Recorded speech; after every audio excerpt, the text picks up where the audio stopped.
ఈ పగల జరిగింది, నైట్ పూట జరిగితే ఇంకేముందండి, ఇంకా జీవితాలే లేవు, కొంపలు లేవు, గోళ్ళు లేవు, ఇంకేమి లేవండి. అన్ని అలాగ అయిపోనండి. పొగులు ఇచ్చాడు ఆ దేవుడు, ఇంకా ఇదేదో పారిపోయాం. ఏదో ఆ దేవుడు అక్కడికి అలా కాపాడాడు. ఇంకా పొగులు రేత్రి అయితే ఇంకేమి లేదండి, ఇంకా అసలు ఏమి లేదు, ఇంకేమి లేదు. ఓఎన్జీసీ వాళ్ళు నిర్లక్ష్యం చెప్పుకోవచ్చు అంటారా?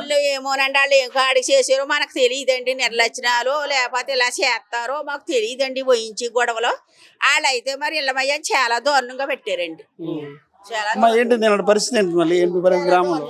చాలా దారుణం అండి. నిర్మల గ్రామం అసలు ఉంటది అనుకోలేదండి.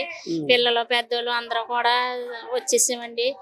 అందరూ వెళ్ళిపోమన్నారండి. ఇంటి దగ్గర ఎవరు ఒక్కరు కూడా ఉండొద్దు, అందరూ పారిపోండి అంటే వచ్చేసామండి. కట్టుబట్టలతో వచ్చేసామండి. వచ్చిన తర్వాత ఇదిగోండి ఇక్కడ పెట్టారు.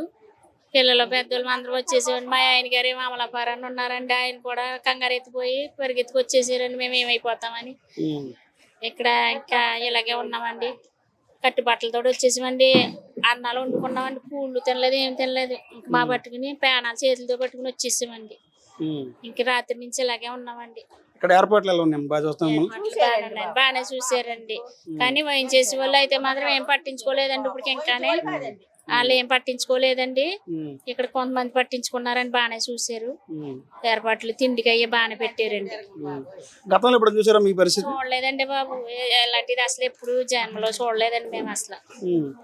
చాలా కంగారు వచ్చేసిందండి.